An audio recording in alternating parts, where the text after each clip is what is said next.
Welcome to the last video for our merchants. If you are starting fresh, then open up in user interface, shop weapons. So let's start by adding our other weapons onto this main menu. Make sure that weapons main is visible. Hit the drop down until we get to the vertical box that contains all of this. Inside that vertical box, there should be a horizontal box that holds our assault rifle button and our ammunition button. Copy that horizontal box, go to the vertical box and paste it. Then I'm going to paste it 3 more times. So I have 4 weapons in total. I'm going to grab the back button by selecting the button itself. If you select the text, you won't get the arrows, and I'm just going to hit that down arrow until it's at the bottom. Let's start with the second slot here. Change that over to a pistol, and I will change the value to 2,500. Ammunition, I will change to 1% of that, so $25 for a clip of pistol ammunition. The third slot will be the shotgun, which I will make 7,500, and then the shotgun ammunition will be $75. The sniper I'll make 10,000, which means their bullets will be $100, or the clip of bullets will be $100. Forgot to change the name. And lastly, the rocket launcher, 20,000, ammunition, $200. If you go through and change the prices according to what you would like, then it should look something like this. I'm going to grab all the horizontal boxes. I'm going to hit fill, and that just spreads them out into the middle like that. I'll hit fill on the weapons title and get rid of that spacer. So with that, we should have 10 buttons in total, not including our submenus. I'm going to select the button in the pistol box, and I'm going to start by renaming that button pistol. Next horizontal box, make sure it's the shotgun button and change that to shotgun. Then the next box, sniper rifle, and finally the last box, rocket launcher. I'm just hitting F2 for the shortcut in case you've forgotten. And now we'll do the same with the buttons on the other side. This button here, it won't be AR ammunition 1, it will be P underscore ammunition, S underscore ammunition, SR underscore ammunition, RL underscore ammunition. Let's go over to the graph now, and let's come up to our event tick. With the buttons on the right, we want to fill in these remaining slots. So I'm going to start with the pistol and then find P underscore ammunition. Next up, shotgun, S underscore ammunition, sniper rifle, SR underscore ammunition, rocket launcher, RL underscore ammunition. And if I select all of them and press Q, they will clean up quite nicely. Select button underscore pistol and hit unclicked. We'll also grab the other ones while we're here. So grab shotgun, grab sniper rifle, and rocket launcher. With those buttons ready, let's drag them up here. I'm also going to disconnect assault rifle. So all these buttons really need to do is tell us how much we need for the weapon and what the weapon is. So let's go and create some variables for that. Hit the plus sign. We're going to call this required currency, and we will make that an integer. Then we will make another variable, scrolling to the top, hitting the plus sign. We'll call this requested weapon. Hit the drop down, and we'll make this a weapon base class reference, and we will compile and save that. Default doesn't really matter because we're going to set them with every weapon. Alt drag currency into all of them, and making a little bit more room, let's also alt drag requested weapon. So we'll plug in assault rifle into its setters. And then if you remember your pricing, great. If not, come back over here and have another look on the designer. I remember mine. So my assault rifle was 5,000. My pistol was 2,500. My shotgun was 7,500. My sniper rifle was 10,000. And my rocket launcher was 20,000. Requested weapon will be the weapon. So if I type in weapon, I can see them all here. So the first one will be assault rifle, weapon, pistol, weapon, shotgun, weapon, sniper rifle, and weapon, rocket launcher. So once we've set those variables, we can use those variables for this script over and over again. Let's start by creating an event, custom event. and we'll call this purchase weapon. And we'll plug it in over here. And then once we've done that, let's compile that. Right click and type in purchase weapon.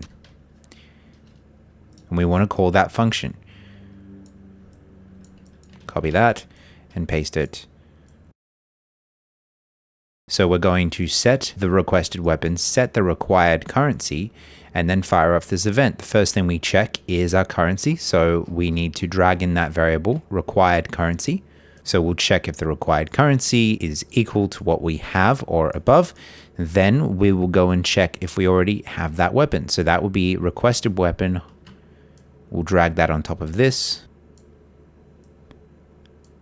Then we'll keep moving over. The currency we need to subtract is going to be required currency. And then over here, we leave this as it is because we actually want to check if the weapon slot's empty or not. And then if the weapon slot is empty, then at this point, we set weapon slot 2 or weapon slot 1 to the requested weapon. So we drag requested weapon onto here. So both of those need to be a requested weapon.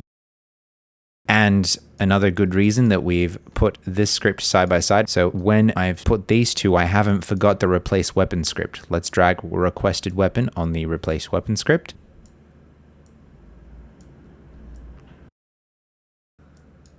And then one final place we need to drag requested weapon is onto all 4 of these slots right here. So just like that, we can use the one script for all of our weapons. We don't need to have separate script for all of them. So let's go and test that out. If we compile and save that and go over to the map, hit play. I'm going to hit M on my keyboard. We need 8,000 because our shotgun is 7,500. I'm going to hit L. I'm going to go and select the shotgun.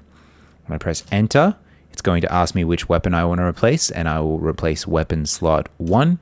It will say purchase successful. Now I'm going to go down to back, and my shotgun is equipped. Another thing we'll add, if we come back over to that menu, let's grab this rich text block, copy it, and paste it onto the vertical box. It's going to come up as a weapons title again, which is fine. I'm going to take it all the way to the top, and then I'm going to turn off the fill, so vertically align bottom, so it's attached to this, and I'm going to change this to $0000. So with this rich text box selected, hit F2 and type in RTB_currency. Go over to the graph, come up to event construct, drag in RTB_currency and get it. We're going to set text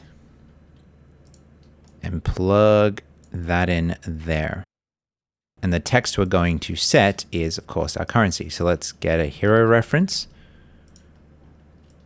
get currency. Let's go append.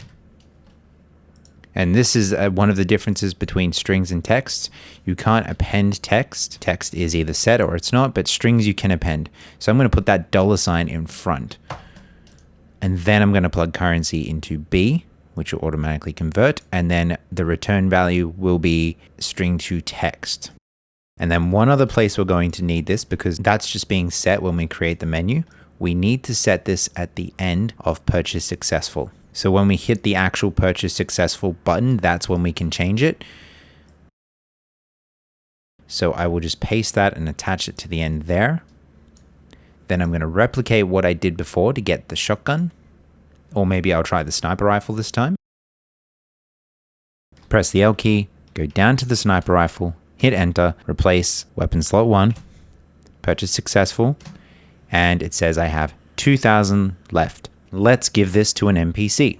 Over in blueprints, NPCs, with our NPC base, if we take a quick look in there, our interact text fires off into dialogue. So all we really need to do is place a different script here.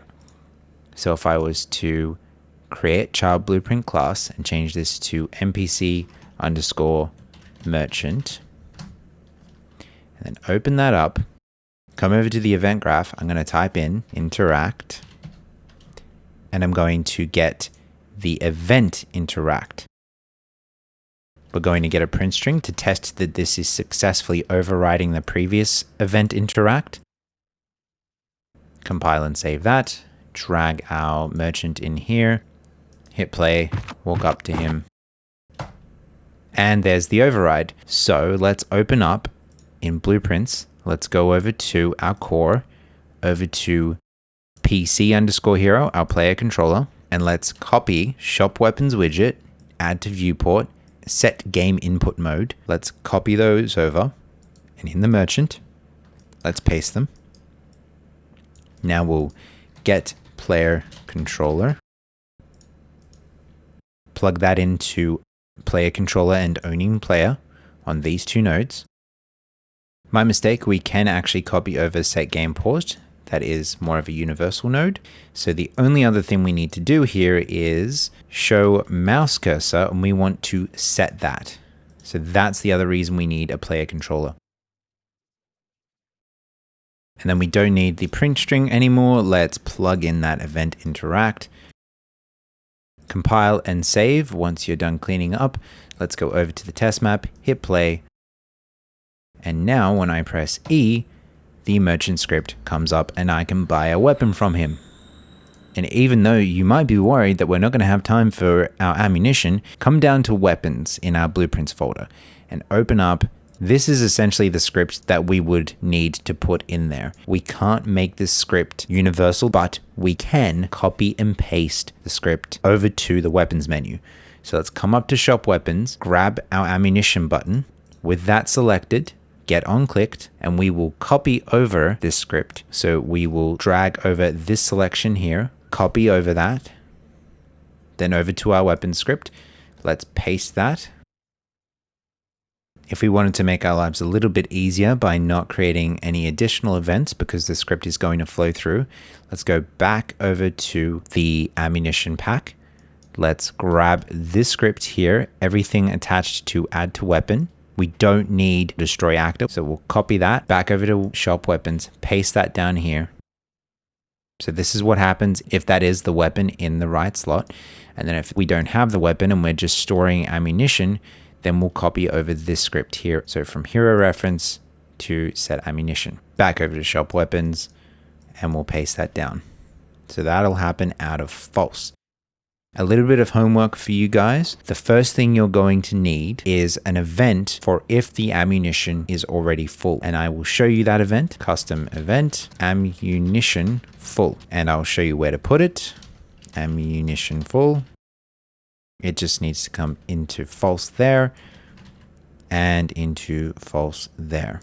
So then when that event fires, then we come over here, and the homework for you is this event needs to look exactly like not enough funds, weapon already equipped. It needs to have its own menu in the designer, and then you need to hide the main menu and make the other one visible, set user focus, and have a button on that menu so you can get back to the main menu. So I'm going to leave that to you guys. The other thing I'm going to leave to you, just as I did the last time we did ammunition back in our test map, I didn't create the shotgun, the sniper rifle, or the rocket launcher ammunition because I left that to you guys. In the same way, I want to leave the copying and pasting of these events over just as we did before. Over in shop weapons, you have the buttons that you need. Grab P ammunition, S ammunition unclicked, SR ammunition unclicked, rocket launcher ammunition unclicked, and just fill these out the same way you did. If you've already created the ammo, then you should be absolutely fine. The last two things we'll need to do if we've successfully bought our ammunition, we need to subtract our currency. So we'll come over here and copy this. The only thing we don't need is required currency. Paste that down there. And for the assault rifle, it's going to be 50. And then we'll copy that over and put it here as well. I would also recommend not putting up the purchase successful menu. I would recommend a sound effect instead. You could even copy the same sound effect that we had over in this menu here. One other error you might get is that the reference hero is coming up as an error. So we just need to replace them. Normally reference hero is okay to be copied over, but sometimes it can be finicky. And we will copy this sound effect over just so I can show you what I mean. So I'll paste that sound effect there at the end. And the very, very final thing, I know I keep saying the last thing we need to do, but this should be the last thing. We just need to update our currency at the end of that too. So we'll make a lot more room. Copying this script over that we just created this episode, plugging it in at the end over here, making sure it's there for both use cases, both if we have the weapon equipped and if we don't. And now when I go back over to the map,